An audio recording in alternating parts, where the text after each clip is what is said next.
Hello! మనవలు, పిల్లలు వచ్చి కూర్చోండి. హనుమత్ చరిత్ర చెప్పుకుందాం మనం మళ్ళీను. ఇలా ఈ ఆంజనేయ స్వామి కోపంగా అంటే రాముడు ప్రతిష్ఠ చేసేసారు. ఆహ్, ఈ సైకత లింగాన్నని కోపంతోటి ఆయన ఆ లింగం తీసేసి కొత్తగా నువ్వు తెచ్చిన లింగం పెట్టేయన్నారు రాముడు. అనేసరికి ఆయన కోపం మనసులో కోపం ఉంది ఆయనకి. అయ్యో! నేను లింగం తెమ్మని ఈయన ప్రతిష్ఠ చేసేసారే అని. ఆయన ఎప్పుడైతే రాముడు తీసేయమని ఆజ్ఞనిచ్చాడో తీసేద్దామని ఆ తోకతోటి చుట్టేసి బాగాను మొత్తం చుట్టలు నేను ఆ లింగం చుట్టూను ఆకాశానికి ఎగిరిపోయాడు. అంటే వెనకాలే ఆ లింగం కూడా ఊడొచ్చేస్తుంది భూమిలోంచి అనుకున్నాడు. కానీ అది ఎక్కడా వీసమెత్తు కదలలేదు. దాంతోటి ఆయన బాధపడుతూ ఒళ్ళంపట అన్ని నవరంధ్రాలతోటి రక్తం గారిపోయి నేల మీద పడిపోయాడు. చాలాసేపు అలా మూర్ఛలో ఉండిపోయాడు. సీతారాములు బాధపడ్డారు. అప్పుడు తెలివొచ్చాక ఈ సీతాదేవి చెప్తోంది. రాముడు అవతారం ఏమిటి? తన అవతారం ఏమిటి? అని అన్నీ చెప్పుకొస్తోంది ఆవిడ. నేను నా అవతారం గురించి చెప్తాను వినని. అప్పుడు చెప్తున్నారనమాట. నేను వేదమాతని, సరస్వతిని, నేనే శ్రీని, సర్వజనులకు నయనానందాన్నిచ్చే సూర్య, చంద్ర, విద్యుత్, అగ్ని, పుష్ప, పల్లవ, మణి, మౌక్తిక, హిరణ్యాదుల కాంతిని శ్రీ అంటారు. వీటన్నింటికి వచ్చే కాంతిని చక్కగా శ్రీ అని పిలుస్తారు. ఆ శోభను నేనే.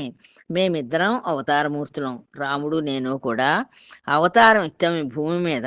అవతార అవతరణం అంటే క్రిందికి దిగడం. ఆ క్రిందికి దిగడం లోకానుగ్రహం కోసమే.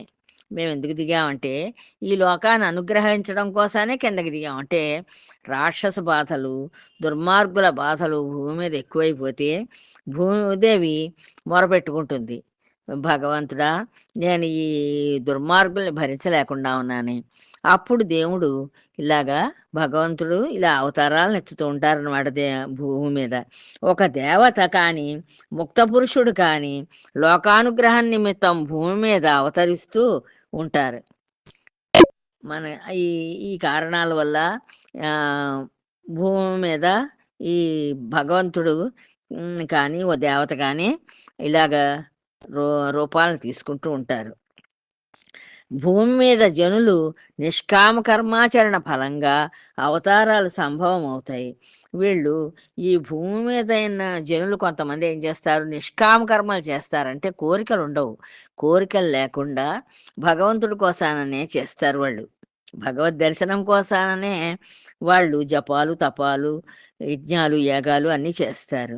నిష్కామ కర్మాచరణ అంటే భూమి మీది జ్ఞానులు, ఋషులు, మునులు, తాపసులు, యోగులు, నిస్సంగులు, భక్తులు, సత్పురుషులు అయిన వారు స్వార్థం ఇసుమంతైనా లేకుండా నీవలే నిష్కామంగా లోకక్షేమాన్ని, అభ్యుదయాన్ని, సుఖశాంతుల్ని కోరి ఆ సత్యపురుషుని ప్రార్థించడమే. అది నిష్కామ కర్మం అంటేను. అంటే అందరి క్షేమాన్ని కోరతారు. లోకహితాన్ని కోరతారు. అంతేనే కానీ నాకు ఈ పని చేసి పెట్టు, నీకు కొబ్బరికాయ కొడతాను. నాకేమో ఆ పని చేసి పెట్టు, నీకు ఉండ్రాళ్ళు పోస్తాను. ఇలా మనం అలా మొక్కుకుంటూ ఉంటాం. కానీ ఆ నిష్కామ కర్మ యోగులున్నారు. వాళ్ళు అలా ఏం మొక్కుకోరు. మొక్కుకోకుండా వాళ్ళు కేవలం అన్ అందరు జనులు బావుండాలి. అందరూ లోకంలో ఉన్నవాళ్ళు అందరూ ఆనందంగా ఉండాలి అని కోరుకుంటూ ఉంటారు. వాళ్ళు నిష్కామ కర్మయోగులంటారు వాళ్ళని. లోకంలోని జనులందరూ ఫలాన్ని ఆశించే కర్మలను చేస్తారు. ఈ లోకంలో ఉన్న జనాలందరూ కూడా ఏదో ఒక ఫలితాన్ని ఆశిస్తారు. ఆ ఫలితం లేపోతే నా కొడుక్కి పెళ్లి చెయ్యి, నా కూతురికి పెళ్లి చెయ్యి, నాకు ఇల్లియ్యి, లేపోతే నాకు పిల్లల్నియ్యి, ఇలా ఏదో కోరిక. మనిషికి ప్రతి మనిషికి ఏదో కోరుకుంటుంది. లేకపోతే నాకు డబ్బు కావాలి. ఇలా ఆ కోరికలతోటి భగవంతుడిని పట్టుకుంటారు. కానీ ఈ యోగులు వాళ్ళందరూ ఉన్నారే వాళ్ళు నిష్కామంగా ఏమి కోరిక లేకుండా వాళ్ళు తపస్సులు చేస్తారు, పూజలు చేస్తారు, వ్రతాలు చేస్తారు, యజ్ఞాలు చేస్తారు, యాగాలు చేస్తారు. అన్ని రకాలు చేస్తూ ఉంటారు. యా ఫలాపేక్ష లేకుండా ఎవరు ఏ పని చెయ్యరు కదా! అంచేత చాలామంది ఫలాపేక్షతోటే ఈ పూజలు అవి చేస్తుంటారు. మారుతి భౌతిక ప్రపంచం ధనం మీద ఆధారపడే జీవిస్తోంది. ఇప్పుడు ఈ భౌతిక ప్రపంచం ఉందే, దీని ఇక్కడ ఉన్న జనులందరికీ కూడా ధనం కావాలి. ధనం ఉంటేనే రోజులు గడుస్తాయి. ధనమూలమిదం జగత్ అనే న్యాయం ఉండనే ఉంది గదా! మనకి అది ఒక నానుడి కింద అందరూ పలికే మాటన్నమాట. ధనమూలమిదం జగత్. ధనాన్ని ఆధారం చేసుకుని ఈ లోకం నడుస్తోంది. లోకంలో ఏ ఉపాయం చేతనైనా ధనార్జన చేయవచ్చు. రకరకాల ఉపాయాలుంటాయి. ఎవరికి ఏది నచ్చితే ఆ ఉపాయంతోటి ధనార్జన చేసుకుంటూ ఉంటారు. ధనం నిమిత్తమై పరమేశ్వరుని అర్చన గాని, ప్రార్థన గాని చెయ్యనక్కర్లేదు. మనం డబ్బు కోసానని భగవంతుడికి ప్రార్థనలు, పూజలు అవి చెయ్యక్కర్లేదంటున్నారు. ఉపాసనా పద్ధతులు అందుకొరకు ఉద్దేశింపబడినవి కావు. ఈ ఉపాసన భగవదుపాసన ఉందే, అది డబ్బు సంపాదన కోసానని ఏర్పడింది కాదు. అది కేవలం ఆ భగవత్ చింతన. ఎందుకంటే భగవంతుడిని ఆలోచించడం, భగవంతుడిని తలుచుకోవడం, భగవంతుడిని పూజలు చేయడం, ప్రార్థించడమును అది పరలోక సుఖం కోసానని. అంటే మానవ జన్మ రావడమే చాలా కష్టం. వచ్చిన మానవ జన్మని మనం అనవసరంగా ఇలా కాలయాపన చేసేస్తే 100 ఏళ్ళో, 80 ఏళ్ళో, 90 ఏళ్ళో, 20 ఏళ్ళో ఎన్నో కొన్ని ఏళ్ళు మనకి ఎంత ఆయుర్దాయం ఉందో అంత ఆయుర్దాయం అయిపోతూ ఉంటుంది రోజు రోజును. అయిపోయి మన జీవితకాలం పూర్తయిపోతుంది. ఈ మానవ జన్మ పోతుంది. మిగతా అప్పుడు మనం చేసిన ఈ పాపకర్మలు ఎక్కువ ఉన్నాయనుకోండి, జంతుజాలంలోకో దేంట్లోకో పోతాం. వెళ్ళిపోయి మళ్ళీ ఆ జన్మలెత్తాలి. అదే మంచి పనులు చేసి చక్కగా మంచి బుద్ధితోటి నడుచుకున్నాం అనుకోండి, మంచి జన్మల్లోకెడతాం మళ్ళీను. అంతవరకు వెళ్ళగలిగిన జనుడు ఆ పరమాత్మను అర్థించవలసింది ఆ అర్థాన్నా లేక పరమార్థాన్నా. ఇప్పుడు ఈ భగవంతుడిని భగవంతుడు ప్రత్యక్షం అయ్యేదాకా, లేకపోతే భగవంతుడు మన మొర వినేదాకా మనం ప్రార్థన చేసి డబ్బు కావాలని కోరుకుంటే ఉపయోగం ఏముంది? పరమార్థం కావాలి. అంటే నీ పాదాల దగ్గరికి చేర్చుకో నాయనా అని చెప్పి కోరుకోవాలి.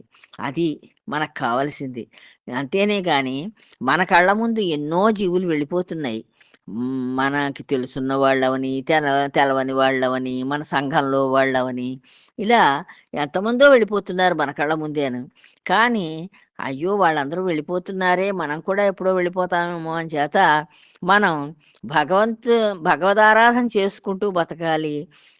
మనం నిష్కామ కర్మంగా పూజ చేసుకోవాలి అని అనిపించదు. ఎంతసేపు కోరికే. ఓ దండం పెడతాం, ఓ కోరిక కోరతాం భగవంతుడిని. భగవంతుడిని ఎప్పుడూ భౌతిక వాంఛలతో లేదా సమస్యలతో సమీపించకూడదు. బ గుడి దగ్గరికెడతాం. గుడి దగ్గరికి వెళ్ళి అనేక కోరికలు మనకి. ఓ పెద్ద లిస్టు చదువుతాం. భగవంతుడా ఇవన్నీ నాకియ్యి. అంతే. నీ దర్శనానికొచ్చాం గనక నాకివన్నీ ఇయ్యి. అలాంటి ఆ కోరికలతోటి, ఆ సమస్యలతోటి మనం అలాగ భగవంతుడి సమీపానికి వెళ్ళకూడదు. అలా సమీపిస్తే అది కామ్యకర్మ అవుతుంది. అది కోరికతోటొచ్చినట్టే అవుతుంది. అంతేనే కానీ నిష్కామకర్మ అవ్వదు. సర్వలోకహితాన్ని కోరి ఉపాసిస్తే అందులో స్వార్థం లేదు కనుక అది నిష్కామకర్మ అవుతుంది. ఈ సర్వలోకంలో ఉన్న జీవులన్నీ కూడా పశుపక్ష్యాదులు, మిగతా జంతువులు, అన్నీ గూడాను. అన్ని ప్రాణులు సుఖంగా ఉండాలి అని కోరుకోవాలి. అంతేనే గాని కేవలం నేనే బావుండాలి, నాకింత డబ్బు కావాలి, ఇవి కావాలి, అవి కావాలని మన సుఖాన్నే కోరుకోకూడదు. అలా సర్వ ప్రాణుల హితాన్ని కనుక మనం కోరామంటే స్వార్థం లేదు కనుక అది నిష్కామ కర్మ అంటారు దాన్ని. హనుమ గృహస్థు సంసారం ఉన్నంత వరకు సంఘంలో బ్రతకాలి. ఈ గృహస్థు ఏం చెయ్యాలి? సంఘంలో బతకాలి. గృహస్థుగా ఉన్నవాళ్ళు ఆహ్, మనం బతికినన్నాళ్ళు సంఘంలో బతకాలంటే ఎక్కువ మందితోటి కలిసే బతకాలి. కనుక కామ్యకర్మల్ని తప్పక చెయ్యాలి. అంచేత సంఘంలో బతకాలి అంటే మనం కూడా ఏదో పని చేస్తూ ఉండాలి. ఇప్పుడు మన సంఘజీవులం కనుక బట్టలు ఒకళ్ళు నేసిస్తారు, బియ్యం ఒకళ్ళు పండించిస్తారు, మరో కుండలు, గిన్నెలు, చెంబులు, తాగడానికి గ్లాసులు ఇవన్నీ ఇంకో జాతి వారు చేసిస్తారు. ఆ, ఇంకా మనం ఉండే ప్రదేశాన్ని శుభ్రం చేసేవాళ్ళు కొంతమంది ఉంటారు, వాళ్ళు శుభ్రం చేసి పెడుతూ ఉంటారు. ఇలా సంఘజీవులు ఎలా అన్ని పనులు ఏవో ఒకటి పని చేస్తూ ఉండాలి.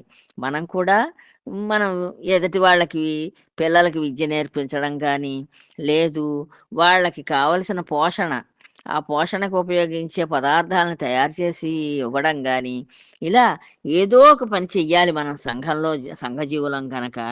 ధనార్జన, గృహంలో వచ్చే ఈతి బాధలు వీటిని గూర్చి పరమేశ్వరుని ప్రార్థించనక్కర్లేదు. మనం మన ఇళ్లలో వచ్చే ఈ బాధలన్నీ కూడా ఇతి బాధలు అంటారు వాటిని. ఆ ఇతి బాధలన్నింటినీ పరమేశ్వరుడి దగ్గరికి వెళ్ళి ఆయనకి చెప్పుకోక్కర్లేదు. మనిషికి కావలసినవన్నీ ఈశ్వరుడు సృష్టించే ఇచ్చాడు. మనిషికి ఏమేం అవసరమో అవన్నీ భగవంతుడి సృష్టిలోనే ఉన్నాయి. ఇక ప్రార్థించడానికి ఏముంది? మనం ఇంక దేని గురించి ప్రార్థించాలి? ఎంచేతంటే ఆహారం ఇస్తున్నాడు. అదంతా మట్టిలోంచి పుడుతోంది చక్కగా. గింజలు రకరకాల గింజలు కాస్తోంది. అవి తెచ్చుకు తింటున్నాం. పళ్ళు, పళ్ళు కాస్తున్నాయి. పళ్ళు తింటున్నాం. కూరగాయలు వస్తున్నాయి. కూరగాయలు తింటున్నాం. ఆకుకూరలు తింటున్నాం. ఇదంతా ప్రకృతిలోంచి ఇచ్చేదే, భగవంతుడు ఇస్తున్నవే కదా! అంచేత ఇంకేం ప్రార్థిస్తాం? ఇంకా ఏం ప్రార్థించక్కర్లేదు మనం. ఆ కారణంగా ధనార్జనను లోకంలో చెయ్యాలి. మనం ధనార్జన చేసుకోవాలి. ఈతి బాధలను ఇంట్లో పరిష్కరించుకోవాలి. ఇంకా ఈతి బాధలుంటాయి, రకరకాల బాధలు. ఆ బాధలన్నీ ఎవరి ఇంట్లో వాళ్ళే పరిష్కరించుకుంటూ ఉండాలి. సమస్యలను తను సృష్టించుకొని పరమాత్మను పరిష్కరించమంటే ఎలా? ఈ సమస్యలన్నీ ఇంట్లో పుడతాయి.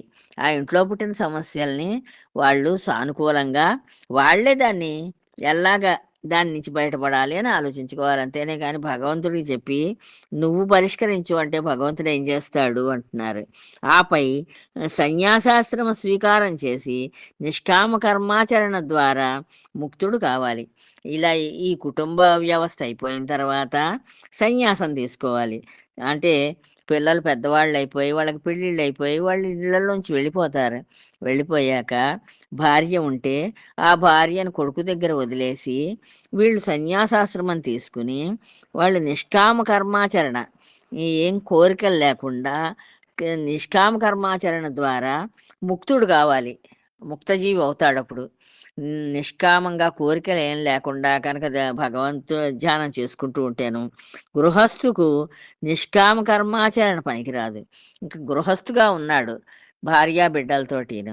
అలా ఉన్నవాడు నిష్కామ కర్మ చేయకూడదు. వాళ్ళు కామ్యకర్మలే, అంటే కోరికతోటి వాళ్ళు పనులు చేస్తూ ఉండాలి ఇంట్లో ఉండి. అంటే గృహస్థు మీద చాలామంది ఆధారపడి ఉంటారు సంఘజీవులు. సంఘంలో ఉన్నవాళ్ళు ఇప్పుడు చిన్నపిల్లలు ఉన్నారు, వాళ్ళు ఎవరైనా ఇంటికి వస్తే వాళ్ళకి భోజనం పెట్టాలి. అలా లేదు, చుట్టాలు పక్కాలు ఎవరో ఒకరు అప్పుడప్పుడు వస్తూ ఉంటారు, లేకపోతే అతిథులు ఎవరో ఒకరు వస్తారు. వాళ్ళకి చక్కగా గృహస్థు భోజనం పెట్టి వాళ్ళని ఆదరించాలి. అంతేనే కానీ ఈ గృహస్థులు నిష్కామ కర్మ నిష్కా కర్మాచరణ నిష్కామ కర్మాచరణ పనికిరాదు గృహస్థుకి. సన్యాసికి కర్మాచరణ పనికిరాదు. ఇక సన్యాసి ఉన్నాడు, సన్యాసి కోరికలతోటి పనులు చేయకూడదు. గృహస్థేమో కోరికలు లేకుండా పని చేయకూడదు. సన్యాసేమో కోరికలతోటి పని చేయకూడదు.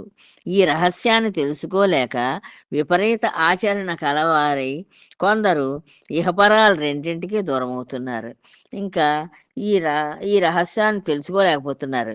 తెలుసుకోలేకపోయి విపరీతమైన ఆచరణ కలవారై విపరీతంగా ఆచరిస్తున్నారు అన్ని రకాలును.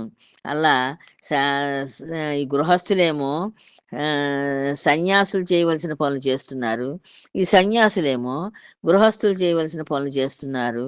అలా చేసి ఇహానికి పరానికి కూడా రెంటికి కూడా దూరం అయిపోతున్నారు అని చెప్తున్నారు. హనుమ ఈ నిష్కామ కర్మాచరణనే యజ్ఞంగా చెప్పింది వేదం. ఇంకా వేదంలో ఏం రాసిందంటే, ఓ హనుమా, ఈ నిష్కామ కర్మాచరణ చేస్తే మంచిదే అని చెప్పి వేదంలో కూడా రాసింది. యజ్ఞం అంటే పరిపూర్ణ త్యాగం. యజ్ఞం చేయడం అంటే అది పరిపూర్ణంగా పూర్తిగా త్యాగం చేసినట్టన్నమాట అన్ని వస్తువులు నేను. యావత్ సృష్టి మానవునికి త్యాగ గుణాన్ని అలవర్చుకోమని బోధిస్తోంది. ఈ యావత్ సృష్టి, భగవత్ సృష్టి అంతా కూడా ఎటు చూసినా మానవుడికి త్యాగగుణాన్నే అలవర్చుకోమని బోధిస్తోంది. త్యాగగుణాన్ని నేర్పిస్తోంది మనం కరెక్ట్‌గా అర్థం చేసుకుంటేను. జ్ఞాని అయిన వాడు దానిని తెలుసుకొని ముక్తుడు ముక్తుడవుతున్నాడు. జ్ఞాని ఎవరైతే ఉన్నాడో ఆయన ముక్తిని పొందుతున్నాడని తెలుసుకుని, అజ్ఞాని అయిన వాడు ప్రకృతి మాయలో పడి మరింతగా బంధితుడవుతున్నాడు. ఇంకా అజ్ఞాని అయిన వాడు ఉంటాడు. వాడు ఇంకొంచెం మూర్ఖుడైపోతున్నాడు.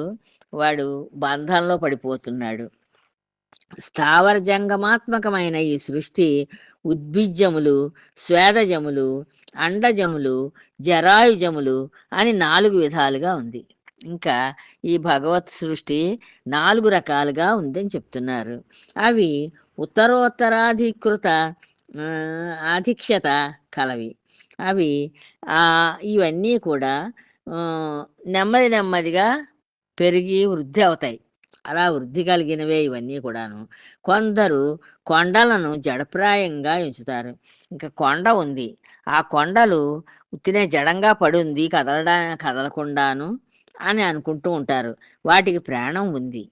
ఆ జడ పదార్థమైన ఆ కొండకు కూడా ప్రాణం ఉంది అని చెప్తున్నారు. తమో గుణాధిక్యత కలవి కనుక కొండలలో ప్రాణం సుషుప్తావస్థలో ఉంటుంది. ఇంకా ఈ ఈ కొండలు తమో గుణంతో ఉంటాయట. ఆ తమో గుణంతో ఉండడం వల్ల అవి కొండల్లో ప్రాణం సుషుప్తావస్థలో ఉంటుందిట. వాటిలోని ప్రాణాన్ని ఆధారం చేసుకునే కొండలపై అడవి సమృద్ధిగా పెరుగుతోంది. ఆ కొండల్లో ఈ ప్రాణం ఉంది కనుక దాన్ని ఆధారం చేసుకుని ఈ ఆ కొండల మీద అడవులు పెరుగుతాయి సమృద్ధిగా చక్కగాను. అడవిని ఆశ్రయించుకొని పక్షులు, జంతువులు, పశువులు, మృగాలు ఇలా అనేకమైన జీవరాశి మనుగడ సాగిస్తోంది. ఇంకా ఈ కొండల మీద మరి చెట్లు, అడవులు పెరుగుతున్నాయి కదా! అడవులంటే చెట్లు బాగా పెరుగుతాయి. ఆ చెట్ల మీద పక్షులుంటున్నాయి, జంతువులుంటున్నాయి, పశువులుంటున్నాయి, మృగాలుంటున్నాయి. ఇలా అనేకమైన జీవరాశి మనుగడ సాగిస్తోంది. అంటే ఆ చెట్ల నుంచి వచ్చే పదార్థాలు తింటూ ఈ పక్షులు బతుకుతున్నాయి, జంతువులు బతుకుతున్నాయి, పశువులు బతుకుతున్నాయి, అడవి మృగాలు బతుకుతున్నాయి. ఇలా అనేకమైన జీవరాశి అక్కడ ఆ కొండ మీద బతుకుతోంది. వాటిని ఆశ్రయించుకొని మనుష్యులు బతుకుతున్నారు. వీటన్నింటినీ ఆశ్రయించుకుని మనుషులు కూడా బతుకుతున్నారు. ప్రాణ వికాసం ఎప్పుడు ఊర్ధ్వగతిలో ఉంటుంది. ఈ ప్రాణ వికాసం ఎప్పుడూ కూడా పైకే వెళుతూ ఉంటుందిట. ఊర్ధ్వగతిలోనే ఉంటుంది, పైభాగంలోకే ఉంటుంది. ఈ గతిలో ప్రాణం తనకు అత్యంత ప్రేమాస్పదుడైన పరమాత్మను, సత్యపురుషుని చేరుకునే క్రమంలో క్రింది తరగతి సృష్టి పై తరగతికి చెందిన సృష్టి కోసం ఆహుతి అయి తీరుతుంది. ఇంకా ఈ కింద తరగతి సృష్టి ఉంటుందిట. ఆ సృష్టి ఈ పై తరగతికి చెందిన సృష్టి కోసం ఇది నశించిపోతుంది అని చెప్తున్నారు. ఇదే యజ్ఞం అంటే. యజ్ఞం అంటే ఇదేనని చెప్తున్నారు. ఈ యజ్ఞక్రియ నిరంతరాయంగా, నిష్కామంగా సాగిపోతూ ఉంటుంది. ఈ యజ్ఞక్రియ ఉందే అంటే ఈ అడవుల్లో ఈ కొండలుంటాయి. ఆ కొండల మీద మళ్ళీ అదే కొండలన్నీ కొండల మీద అడవులుంటాయి. ఆ అడవుల్లో అనేక రక జీవరాశులుంటాయి. ఆ జీవరాశులన్నీ ఆ చెట్లను కాసే కాయలు, పళ్ళు, గింజలు అన్నీ తింటూ అవన్నీ బతుకుతాయి. వాటిని ఆధారం చేసుకుని మళ్ళీ మనుషులు కూడా బతుకుతారక్కడ. ఇదే స్థితికారకుడైన విష్ణు కథల అంతరార్థం. ఈ ఇది స్థితికారకుడైన అంటే ఈ ప్రపంచాన్నంతని సృష్టించే ఈ విష్ణువు ఉన్నాడే ఆయన కథలకి అంతరార్థం. ఆయన కథలు వీటిని గురించే చెప్తూ ఉంటాయి. శుద్ధ సత్వ స్వరూపుడైన సత్యపురుషుని నుండి వ్యక్తమైన ఈ సృష్టి తమోగుణ రజోగుణాలను వదిలించుకొని శుద్ధ సత్వాన్ని సంతరించుకోవటంతో సృష్టి చక్రం పూర్తవుతుంది. ఇప్పుడు ఈ శుద్ధ సత్వరూపుడైన ఈ సత్యపురుషుడి నుంచి వ్యక్తమవుతుందట ఈ సృష్టి అంతాను. బయటకొస్తుంది. ఆ సత్యపురుషుల్లోంచి ఆయన సృష్టిస్తాడు ఇవంతాను. ఈ సృష్టి తమోగుణం, రజోగుణాలని వదిలించుకుంటుందట. వదిలించుకొని శుద్ధ సత్వాన్ని శుద్ధ సత్వగుణంలోకి ఎప్పుడైతే వెడుతుందో సృష్టి చక్రం పూర్తవుతుందట. ఆ సత్వగుణంలోకి వెళ్ళాక అప్పుడు ఈ సృష్టించడం పూర్తి అవుతుంది అని చెప్తున్నారు. ఈ చక్రంలో తమోగుణ రజోగుణ ఆధిక్యత గల సృష్టి అంతా సాత్విక సృష్టి ముందు నిలువలేక ఆహుతి అయి తీరుతుంది. ఇంకా ఈ సాత్విక సృష్టి అంటే అంత మంచి సృష్టి అన్నమాట. ఈ తమోగుణం రజోగుణంతో సృష్టించిన సృష్టి అంతా ఈ రాక్షసులు ఇలాగా కొంచెం అందరినీ బాధించే రకంగా ఉంటుంది ఆ సృష్టి అంతాను. అది ఈ సాత్విక సృష్టి ఎప్పుడైతే జరిగిందో అది దీని ముందు నిలవలేకపోతుందట. నిలవలేక ఈ దుర్మార్గపు సృష్టి అంతా నాశనం అయిపోతుంది అని చెప్తున్నారు. ధర్మం జయిస్తుంది. ఎప్పుడూ కూడా ధర్మం జయాన్ని పొందుతుంది. అధర్మం నశిస్తుంది. అధర్మం నశించిపోతుంది. ధర్మం గెలుస్తుంది అనేదానికి వ్యాఖ్యానప్రాయమైన నా మాటలు విన్నావు గదా హనుమా. ఎంత తపస్సు చేసినా, ఎన్ని వరాలు పొందినా సత్యధర్మ స్వరూపుడైన శ్రీరాముని ముందు రావణాదులు నిలువలేక నాశనం అయ్యారంటే దానికి ఇదే విధివాక్యం అని చెప్తోంది ఆవిడ. ఈయన సత్వ గుణంలో ఉన్న రాముడు. ఈ రాముడు ఎప్పుడైతే అవతరించాడో ఈ రావణాసురుడు మొదలైన ఈ తమో గుణంతో ఉన్న ఈ రావణాసురుడు మొదలైన వాళ్ళందరూ కూడా నాశనం అయిపోయారు. అంచేత ఈ సత్వగుణం ముందు ఈ రజోగుణం తమోగుణం నిలవలేదు అని చెప్తోంది ఈ సీతామాత. తర్వాత చెప్పుకుందాం అమ్మా. ఉంటాను. జై శ్రీరామ్.